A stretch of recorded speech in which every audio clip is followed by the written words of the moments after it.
Welcome to See Here Iola this morning. Since we got a little change of venue because the fair is going on, it's a little different setup, but a little cozier atmosphere maybe. We've had some discussion about whether we should continue these events monthly. Sometimes it's kind of like, I think of it kind of like council meetings. We don't cancel council meetings just because no one shows up.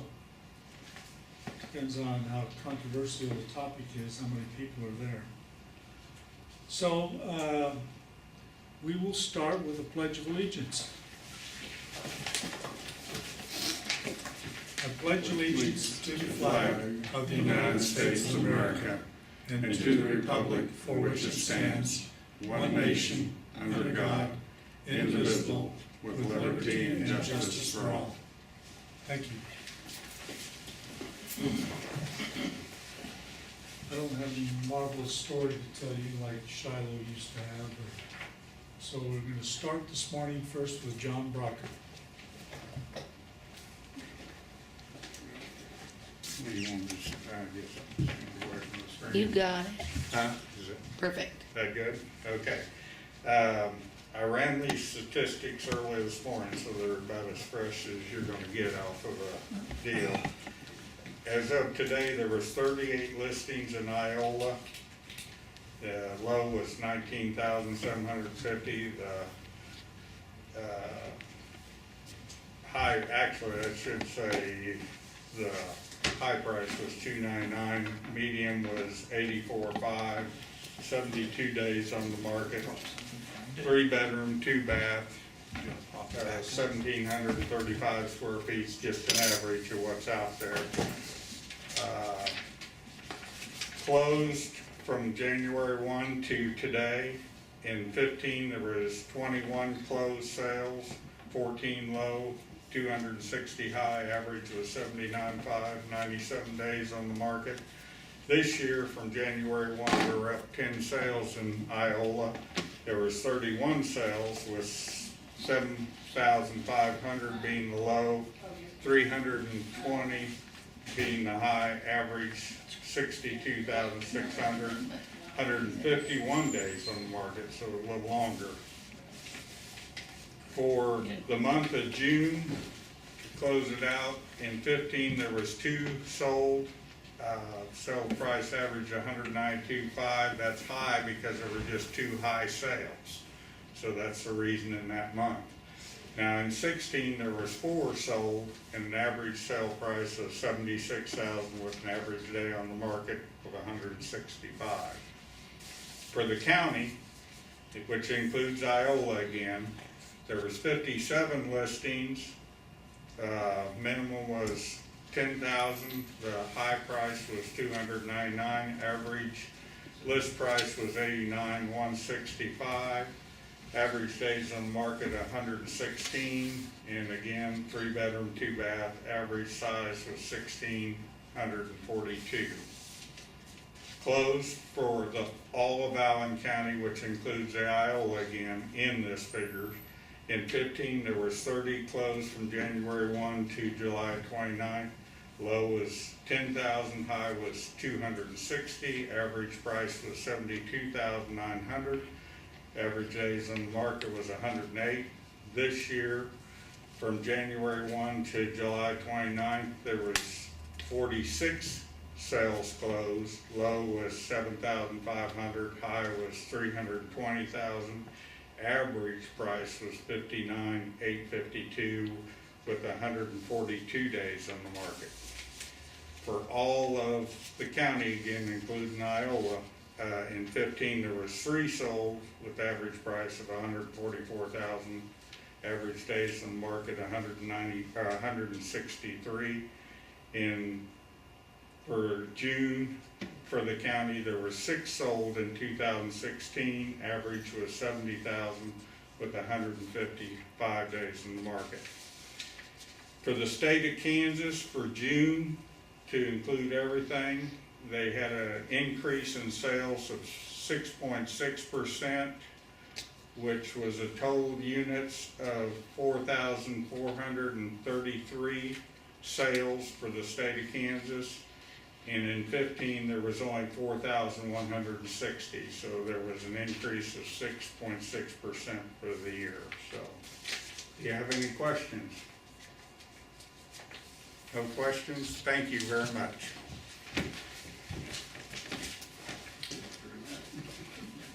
Thank you, John. So are you off to setting up for smoking hot cars and barbecue auctions and everything That else? and the college farm is selling Saturday, August, or July 30th at 9 o'clock. We're gonna start the sale. Great, thank you. Okay. Okay, Mike, you said you wanted to, 30 seconds. go ahead. Okay, August 20th. Come on down here so you can get in. August 20th, we are having a Support the Blue tour, concert in the park and supporting law enforcement. CITF, the Community Involvement Task Force, is one hosting that. It's from 5 to 8 p.m. in the park on August 20th. So invite everybody. It's all free food. We're gonna have some concerts, inflatables for kids to bounce on, and adults if you want to. Kiwanis train will be there, so hopefully people can come out for What that. day is that on? Saturday. Saturday. Saturday from 5 to 8. And Mike, that's countywide? It's countywide law enforcement. We've talked to all the agencies in the county, and anybody in the county, well, anybody's welcome to come. I don't care if they live in the county or not. Thank you. Okay, this is, I didn't have anything formally prepared from a city standpoint, other than to say this is probably my last presentation here at See Here Iola. Next month, either See Here Iola will be discontinued or the new city administrator will take over. So I was thinking of talking after our distinguished guests have a turn, so I'd get the last word. Well, I better not do that. But I wanted to say thank you to the community for allowing me to serve here in Iola for 5 years. It's been a great experience, good challenge. I think as anybody that comes to the end of their employment looks back and thinks about the challenges you faced and how you might have done things differently, you can always think of some things to change. What might have taken place if we had made different choices, but you can't go back and change the past. You can only look forward and say, how can we make the future better? So I hope as we get a new city administrator who will start, I think, on the 15th of August, Sid Fleming will start then, and I think that's always the goal for the next person to do better than the previous. So I hope that's the case. Thank you very much. So I think Nancy, no, let's see, we have Sarah Whitey up next from Iola Register.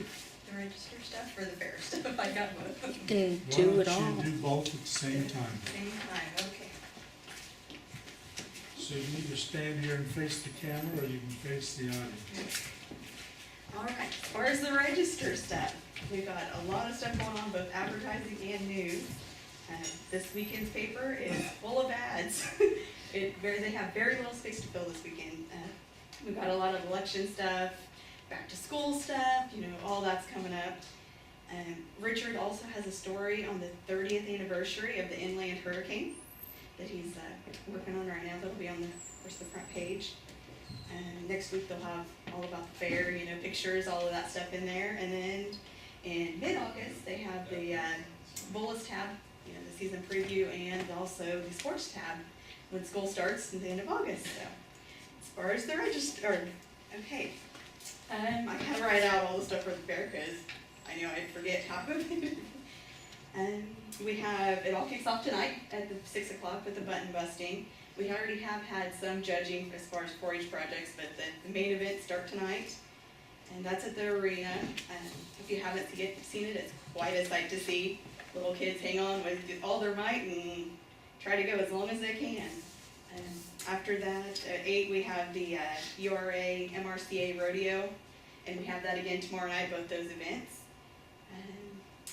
And there's actually some local competitors also. We saw the list of the draw, and I saw Tim Henry and Chance Minzy, and there's some girls from Yates Center, so there's definitely some local talent there.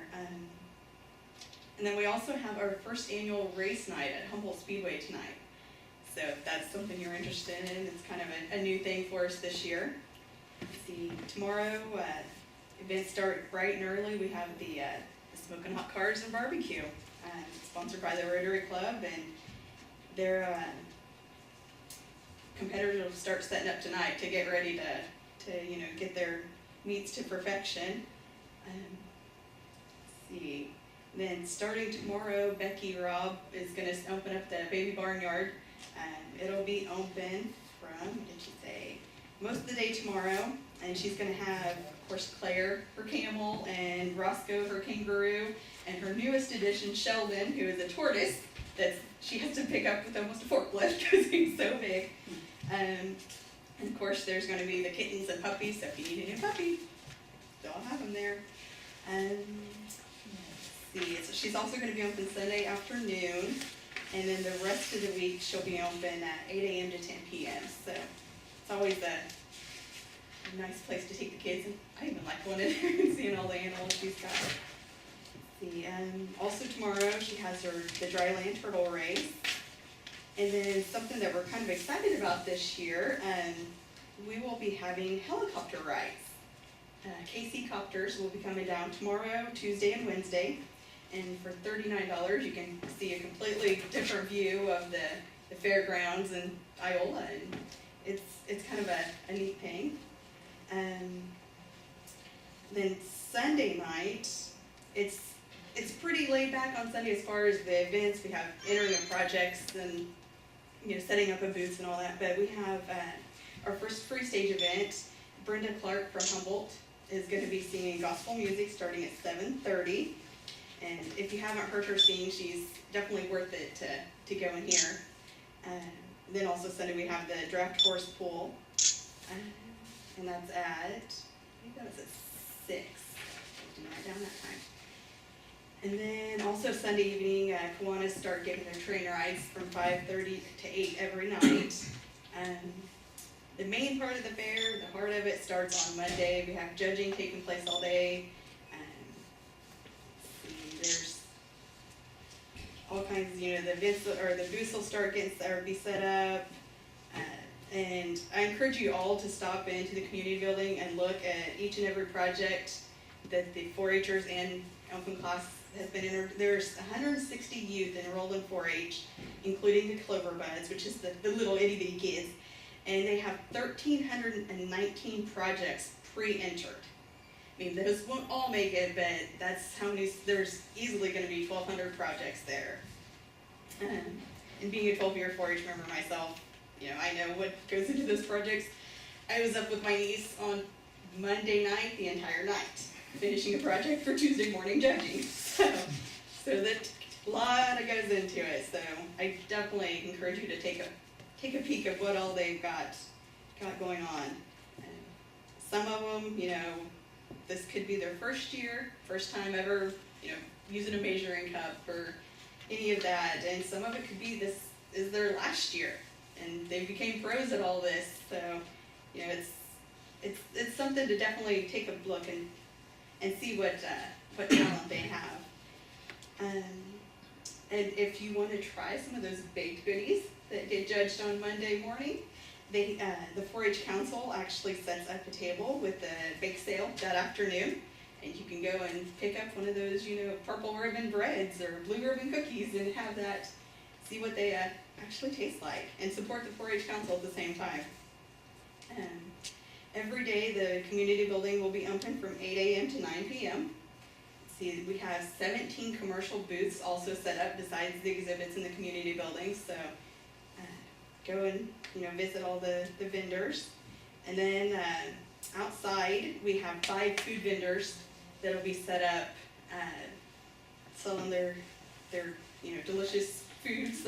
One of them was actually setting up last night when I was down there for the crafts judging. They were already getting there, getting ready to go. Monday evening, local individuals will showcase their talent for prizes on the free stage. I didn't see this year's auditions, but in the past, we've had there's some pretty stiff competition, so it'll be definitely worth your time. And then the 4-H is sponsoring several events this year. It's kind of a new thing. The first is the street dance that's going to be right after the talent show. John Barker is going to be donating his DJ services to kind of, bring some nightlife to the fair. Tuesday is kind of being what's called Family Fun Day. We have a lot of family activities all day. We have at 10 a.m. the Best Dressed Pet Contest. Adults are welcome too. If you have a cute little puppy or something, just dress them up and bring them down. We've had, pigs and goats and chickens and of course puppies and kittens every year, so it's always a fun thing. That evening at 4 p.m. we have the Beach Party Family Fun Night. It's sponsored by the 4-H Council, and it's going to be a fundraiser for them. And for $10, kids can jump on the inflatables all they want and up until dark. And Mike and Nancy are going to bring down some inflatables for that.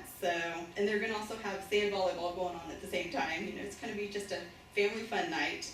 And that night also is the Gail Ritter pedal pole that's sponsored by the Farm Bureau. If you've never watched this, it's pretty funny because the kids sit there and have to pedal this little tractor and pull weight. Some of the older kids have to pull up to 300 pounds or more. I mean, it's pretty interesting. And then they get to go to the state fair if they win first or second here.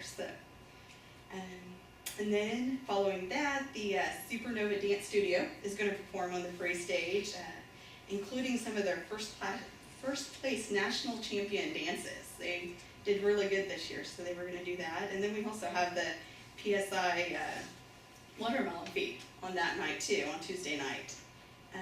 Wednesday, we have the biggest thing is our ranch rodeo at 7 o'clock. It's the teams of local ranches. They'll be competing against each other to show off what skills they've got. And at 6 p.m., Miss Chelsea's Dance Studio is going to showcase their talents in front of the new community building. It's not going to be on the free stage, it's over in front of the community building, or the new community building. And then the final event on the free stage starts at 7:30 p.m. We have the Blue Tick Hounds. It's a that's a blues and rock band, and they'll play until 9 o'clock on Wednesday night. So it's kind of nice to have a band be able to be there this year. And then the fair winds down on Thursday. We have the Barnyard Olympics, but the 4-H clubs put together teams and have a good old time competing against each other. And it's always a lot of fun and lots of laughs. It gets quite interesting. And then I also want to personally invite each of you to our 4-H livestock premium auction that night on Thursday at 7 o'clock. The young 4-Hers will sell their livestock that they spent last several months, half a year, preparing for this fair, and they'll be selling. And many of the youth, they save the money to purchase their animals for next year, or some of them use their money to buy their school supplies or school clothes, or even put it in a savings account for their college education. So it's good to go ahead and support these kids. That's when I was younger. It was always nice to be able to have that little extra incentive to know that, and I would go and buy my school clothes from it. That's what I did. It was kind of nice to have that. And then even though the fair is over on Thursday, we do have one more event on Saturday night. We have our mud run at 6 o'clock at the wide open speed park that's north of Humboldt.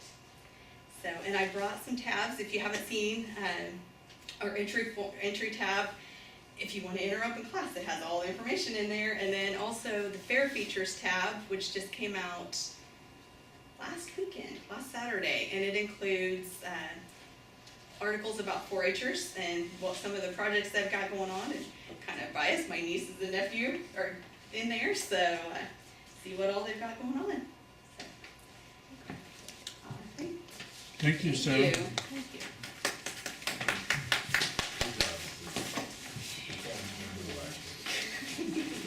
Well, it doesn't seem possible but it's almost time for school to start again. So we actually have students moving in on Monday the 14th, so that day will be full of people coming and going. You'll probably, if you go into Walmart, run into lots of parents with lots of kids trying to get things ready to get moved in. And then school, the fall session starts on the 16th, so they move in on Monday and start classes on Tuesday. So there'll be a lot going on, and everybody getting there and getting prepared. But some really neat, exciting news that we had this year was our men's half marathon team earned Academic Team of the Year with a 3.26 GPA, and our volleyball team also earned Academic Team of the Year with a 3.75 GPA. So outstanding to have kids that are such great students and great athletes at the same time. They really do put in a lot of work. So if you see any, of the athletes, just congratulate them and tell them thanks for doing a good job in their classes and on their courts or running or whatever they do. So, but that was a really, really nice thing to have happen. So, other than that, you're gonna see things gearing up and students coming back. So just be prepared. All right.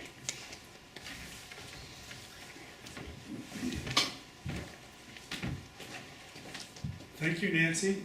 Okay, now we come to the main presentation for our program this morning. I've invited 3 former mayors to come. John McRae served from 1995 to 2007. He probably had the record for the longest tenure as mayor. Then Bill Manis followed from 2007 to 2011. And Bill Shirley was mayor afterwards from 2011 to 2013, and also served on the city commission from 2003 to 2011. So you had a 10-year stint also. So if you would come up here to the chairs, please.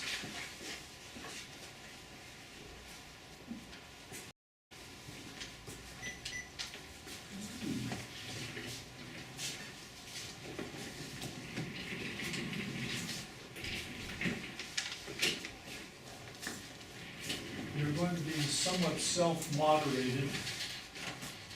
So I gave you some questions in advance to talk about, but if you would, let's start with you, Bill, on this end, and if you would talk a little bit about, first, tell us a little bit about yourself, your family, and how you decided to run for political office. Okay.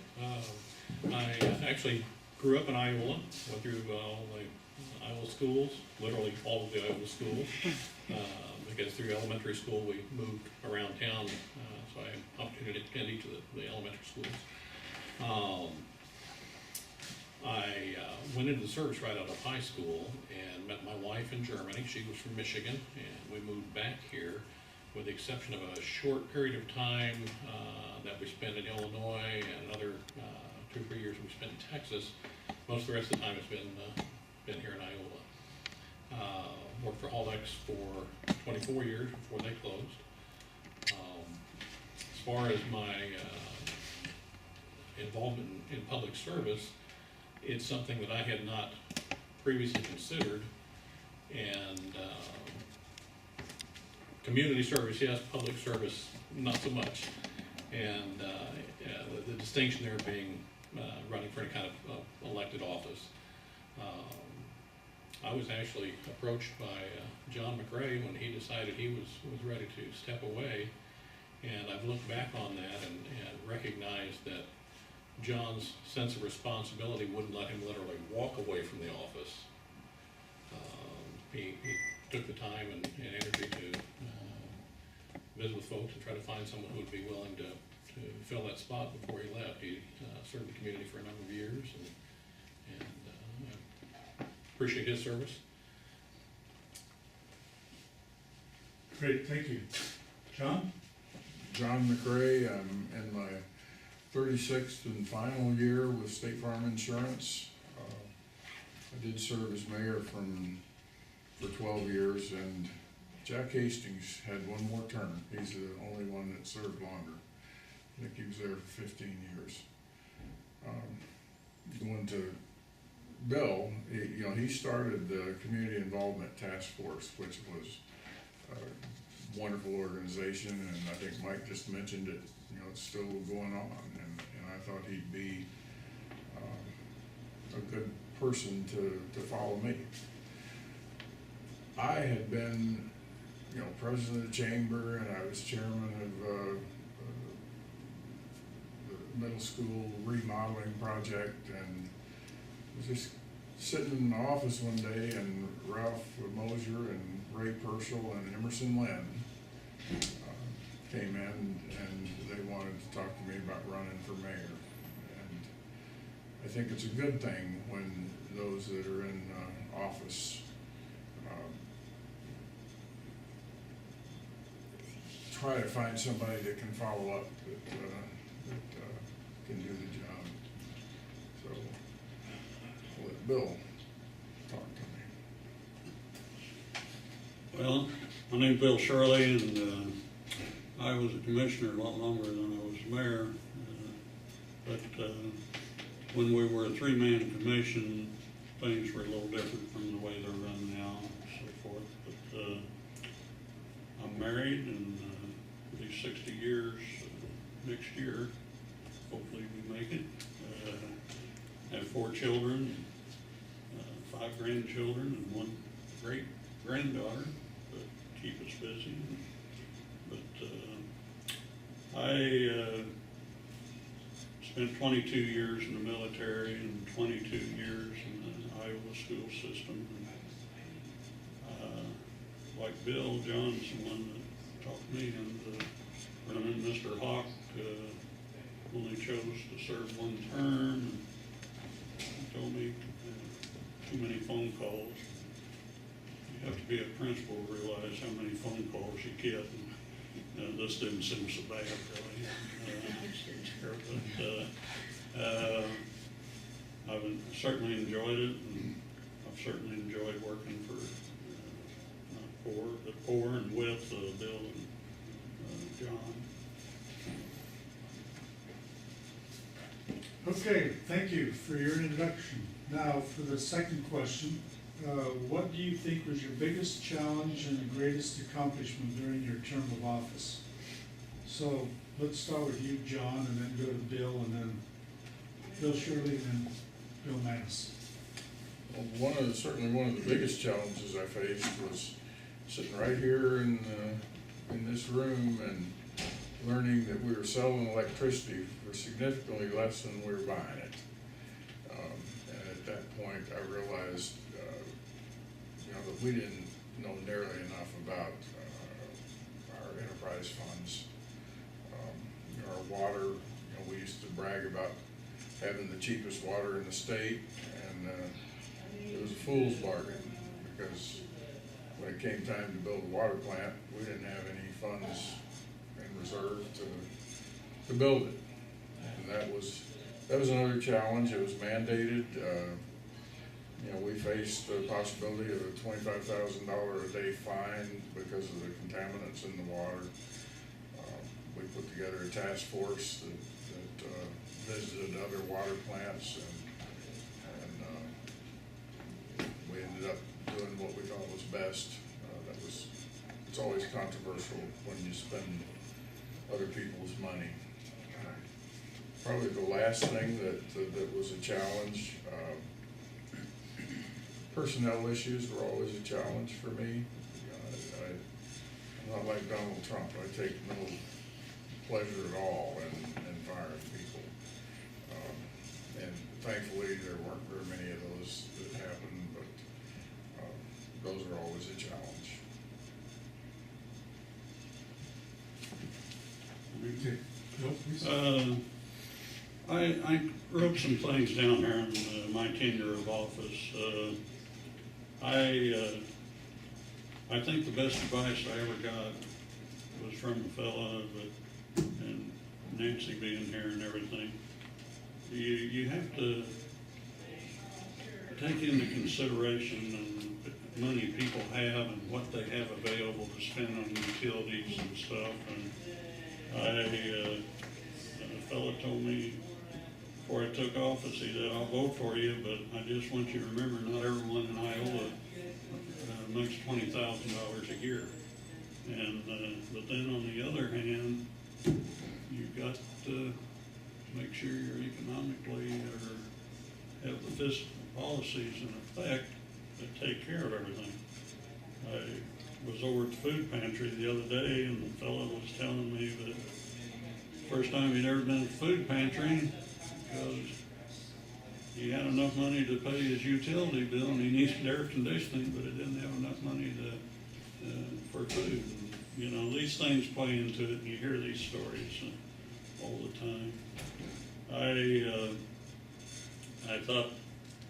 I think the thing that affected me most, and probably Bill too, was the flood we had.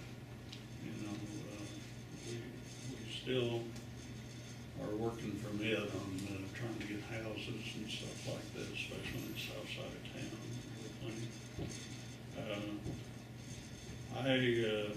I came in as mayor when we changed the government format from 3 to 9, and I said at the time I only served one term, and it was just trying to keep the government working. And along that line, Carl was saying that this would be his last meeting, and I'd like to thank you, Carl, for keeping everything together during those years and everything. Carl and I had a good working relationship. And,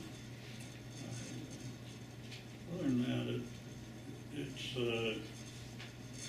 and it takes a while to learn how to be a councilman or a commissioner and mayor.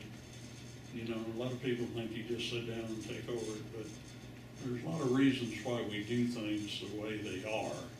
And you might think, well, maybe we should change this or change that, but usually there's a reason. You know, I hear people talk all the time about city has too many people, too many employees working, but you know, if you go around town and see what Iola has to offer, our city employees do an excellent job keeping everything going, everything, so, I don't know. Thank you. Bill Manis, please. I would go ahead and agree with Bill that probably one of the greatest challenges was the flood of 2007. I took office in April, and he mentioned you don't just walk in and know how to do city government. And took office in April and July, the flood hit, and I think one of the greatest challenges for me was learning how difficult it was to work with the federal government. You know, it started with FEMA when they finally showed up on site, chastising the city administrator at that time because we'd already begun local efforts to clean up. It's like we were supposed to sit on our hands and wait till the federal government showed up. And they started talking about all the things that they would not reimburse us for, wouldn't cover because they hadn't come in and previously approved it. Then we went from there to FEMA Person of the Month. Someone would come in and say, okay, here's what we need from you, City of Iola. And so city staff would get all the stuff together, get all the paperwork in order, present it. And by then, that FEMA person had been sent to another disaster, and they had a replacement come in behind them. And they said, well, no, this isn't what we need. No, you need to do this, this, and this. And it was just a constantly changing target as far as trying to figure out what we were going to have to do to satisfy the federal government to be able to get the assistance that we needed for some of our recovery effort. And matter of fact, I remember finally several of us went to Washington and actually sat down with FEMA headquarters and said, you know, listen, we'll play the game, but we've got to know what the rules are, and the rules can't change. And it took, matter of fact, I had already left office. It was over 4 years later, I think, when the final FEMA settlements were all done. And so that was a very rude learning experience as far as the federal government was concerned. Flip side of that, I think the flood of 07 also was probably a highlight for our community because we had an opportunity to see what a community can do when they come together and begin their own recovery efforts. the local heroes, the folks that, I'd go so far as to say that the real heroes of a community, the real community leaders, are not necessarily people with titles or people who are elected, but they're people who see a need and they just step up and do it. We saw Iola Industries come to the rescue, and they took the risk that the city commission at the time couldn't take the political risk, and so Iola Industries bought the land that's now Cedar Brook housing area. We saw after the flood, civic organizations come in and for example, the Community Involvement Task Force with the disc golf course and the green space that where the houses had all been torn down. The dog park, that was done. Yes, the city was involved, but the impetus, the motivation to do those things have all come from private citizens, not elected. People who have a passion and care enough to rally support and make these things happen. That's what makes the community strong. Individual private citizens can do so much more, so much faster than elected government can. And I'm not dissing elected officials. There's a need for that, but there are also a lot of restrictions and things that just make it less than efficient sometimes for elected officials to do the job they need to do. Thank you. I can validate some of your comments on the paperwork required to clean up after the flood, because I was, when I took over from Judy Brigham, she said, well, I've still got this folder full of stuff and we're still trying to negotiate with FEMA, and it took another year. So we finally cleaned up the last paperwork in 2012 from 2007 flood.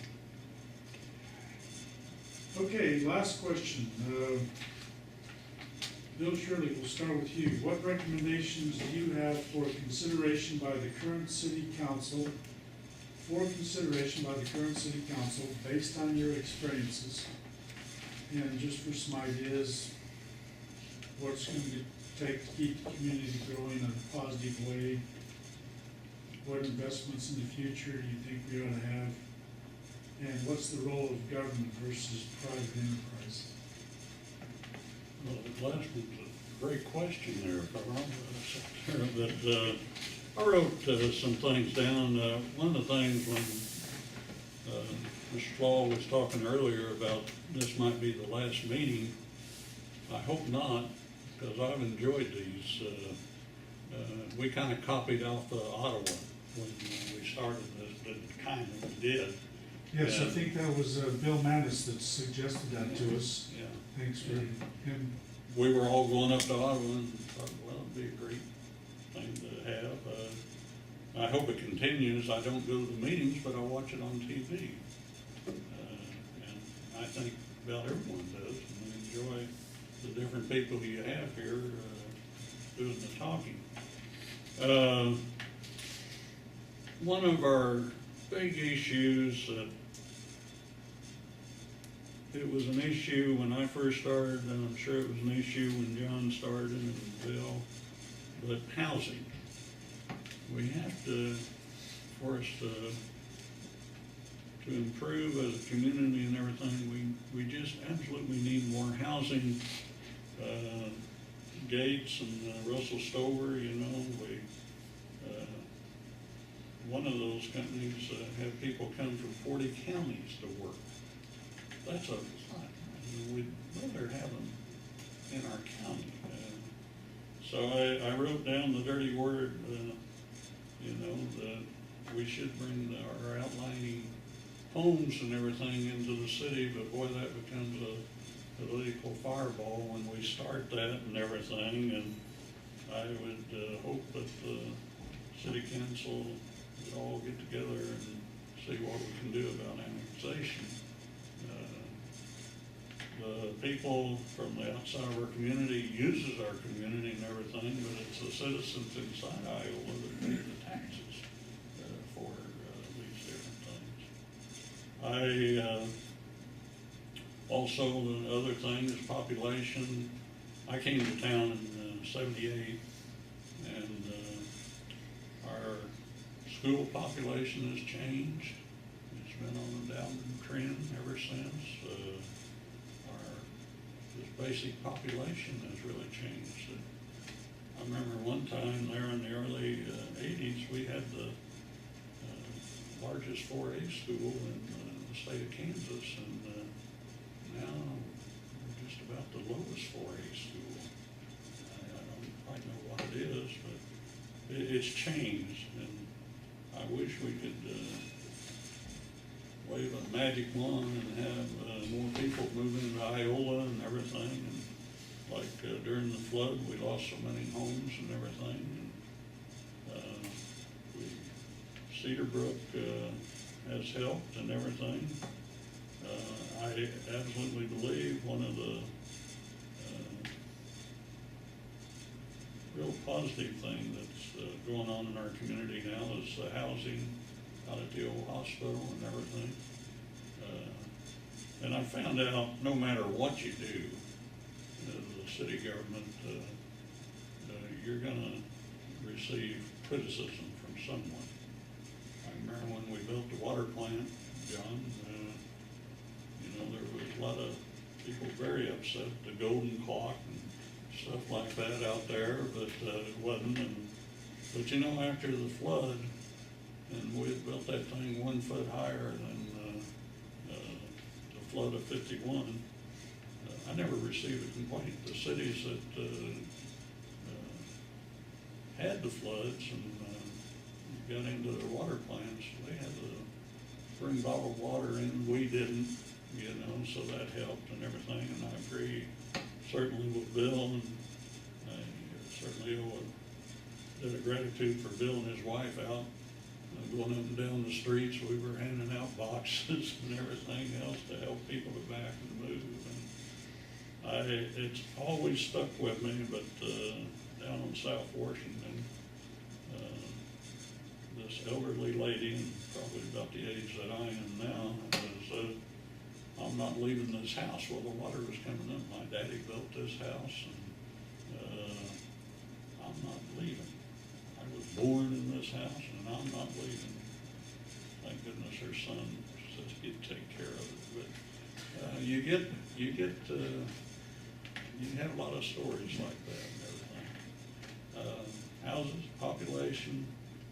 I would like to see the city government change to a 5-person board and have the mayor be able to vote on the thing. So I don't know if I covered everything.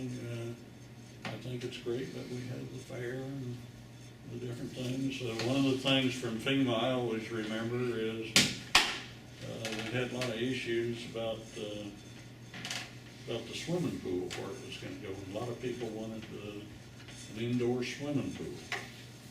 My wife was one of them, and I held out on that. And what influenced me more, the young mothers come to my house, but they wanted a pool that their kids could be outside in and everything.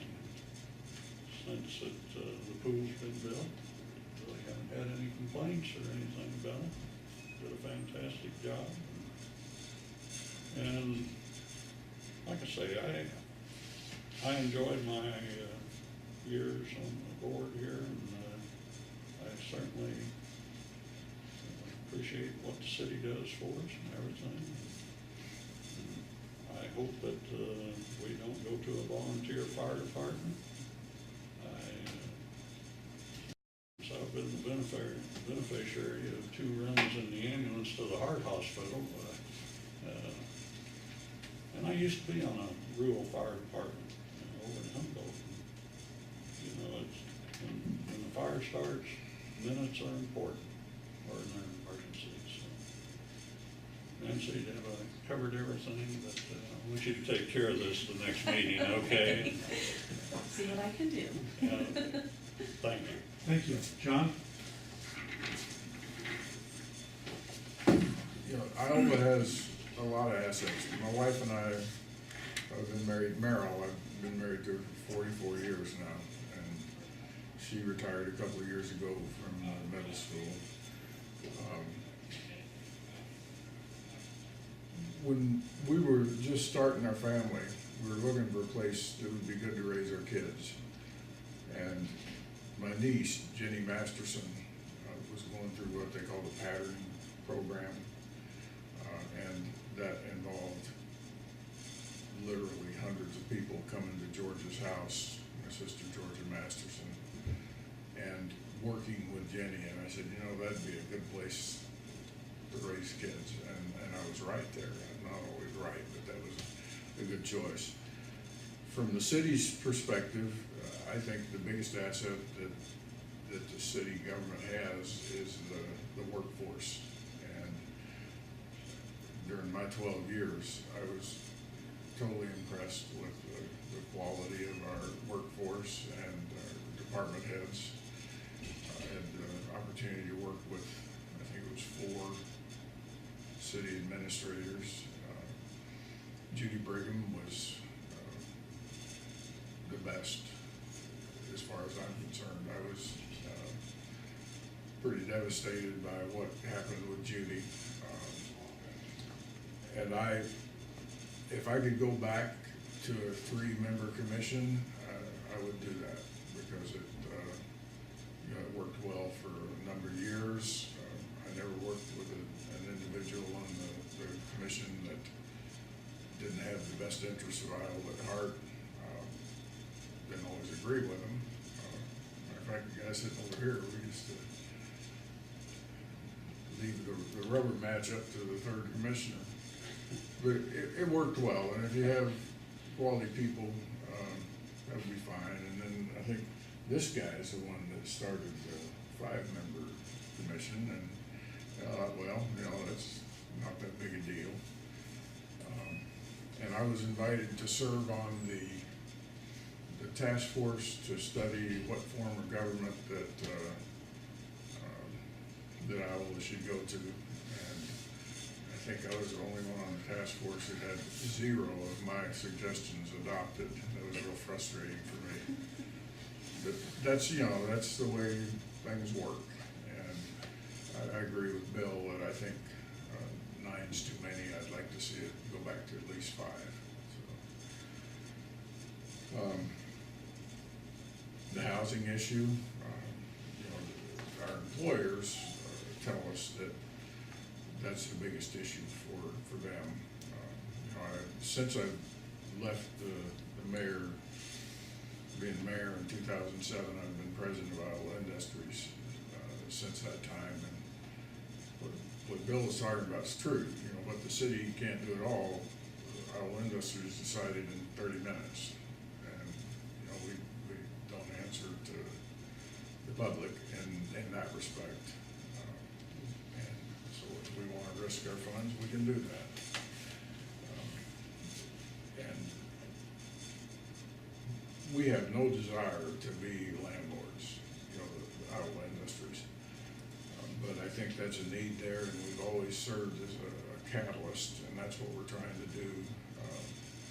It was part of the deal that was made with G&W to build a grocery store, was to develop, you know, housing around it. And it's kind of unique in rural Kansas to be able to redevelop within the town. I was in Topeka day before yesterday, visiting with the Housing Resource Council, and we're kind of their poster child on dealing with housing issues.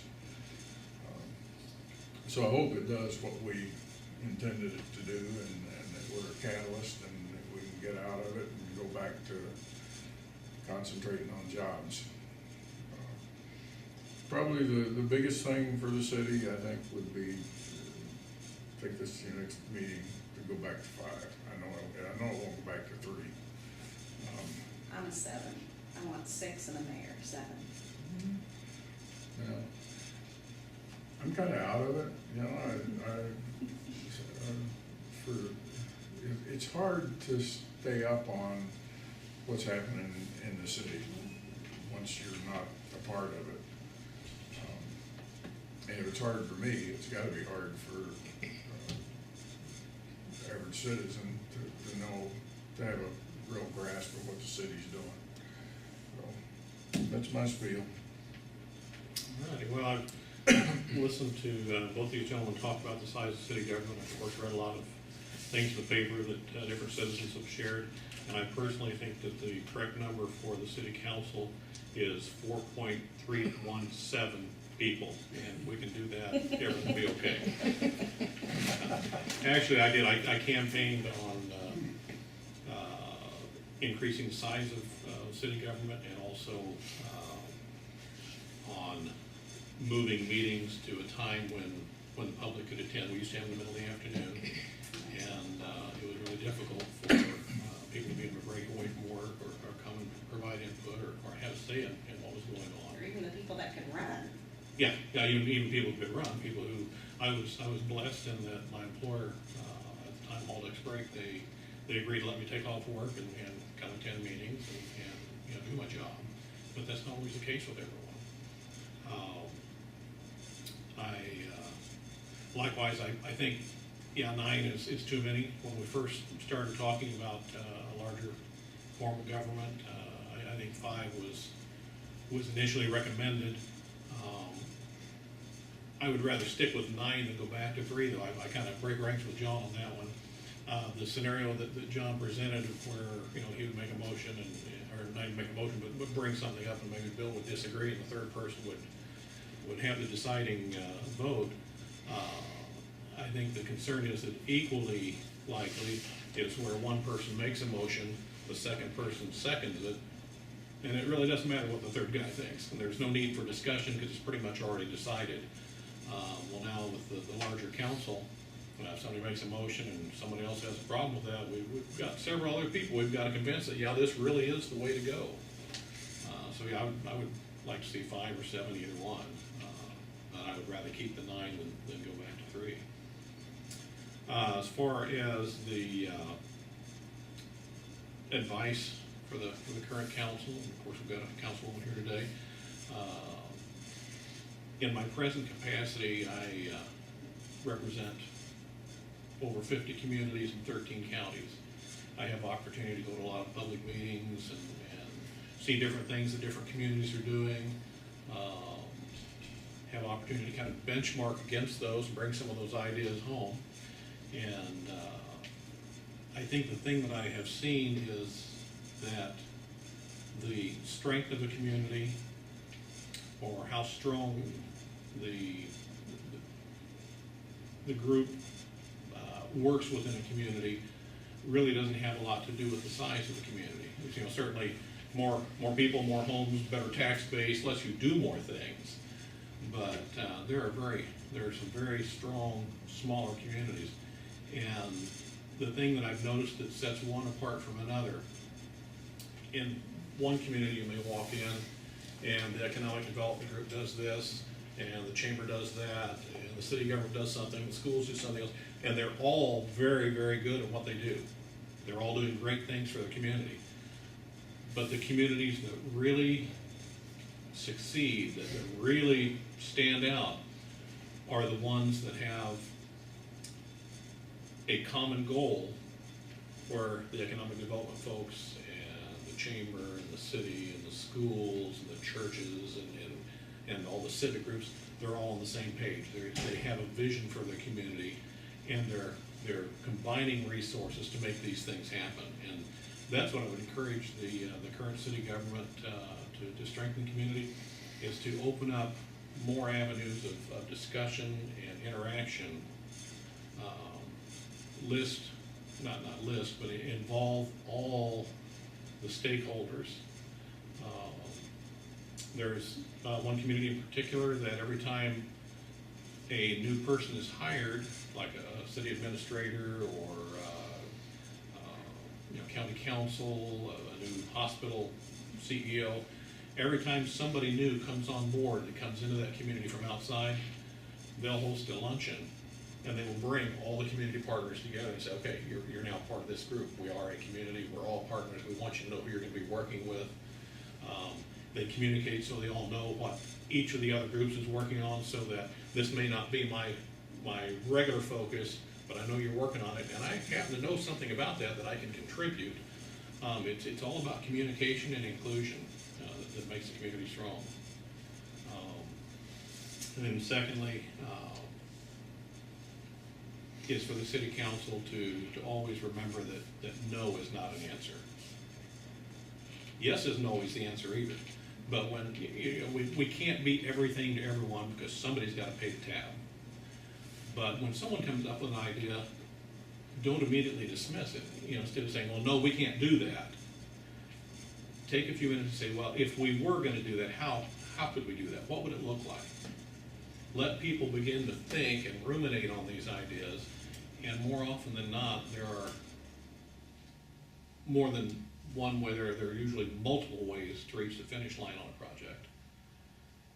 But it involves inclusion, and excuse me for taking so much time, but one note just came to mind. When John came to me and asked me if I would consider running for mayor, furthest thing from my mind. I never would have ever considered it. But it took someone reaching out and saying, will you come do this? There are a lot of folks who want to help, they want to get involved, but they don't know how. They don't know what it takes, they don't know where to start. So a little mentoring to draw people in and include them in community activities and community functions. Include our young people. Start looking for high school and young college age folks to become involved in our civic groups, to give them ownership. If I just grow up here, then I go away to college and I meet somebody else and they tell me about how wonderful some town is or some job somewhere, versus, okay, I go to college, I get my education or whatever, but I remember my hometown because I was involved in this, I was involved in that. Well, now what I've learned, I want to take back to my hometown, and because I belong there, and I want to help make my community succeed. So again, inclusion and reaching out, looking for those folks that are doing good things but may not know what to do with them. Sorry, took longer than I should have, but. Thank you very much. Could I mention something else? Yes, I was just When gonna ask, is there something else you'd like to When say? we used to meet in here, sometimes we had some humorous things happen. And I don't know what year it was, but we used to have a rule that if you were a city employee, you had to live in the city of Iola. And John was trying to change it. Lee Gumphrey and I was against it. We thought that you should stay in the city of Iola. And John turned to Lee and said, Lee, if we let more people in going out, we'd have a higher intelligent group of employees. And Lee Gumphrey answered, and even John smiled, Lee smiled, and he said, well, heck, John, why don't you just go 100 miles and we'll have nothing but geniuses? And it brought the place down. But there, it is serious business and everything, but sometimes it's humorous. And Nancy, I would suggest to you, when you try to change the dog and cat ordinance, I wouldn't do that very often. Because I remember the one lady that couldn't understand why she couldn't have her 20 cats, and you get into some humorous things.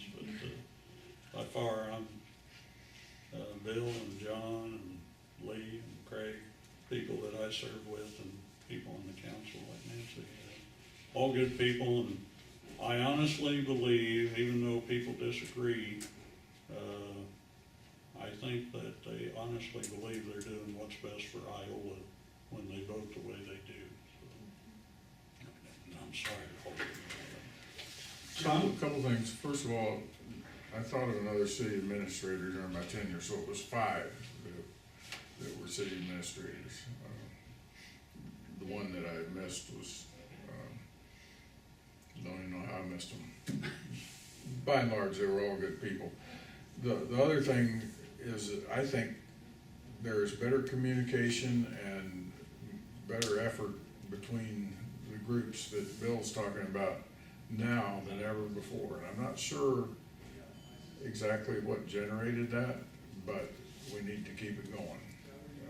The city, I would agree with that, because we have a lot of different groups that come to council meetings that ask for things or ask for help or present.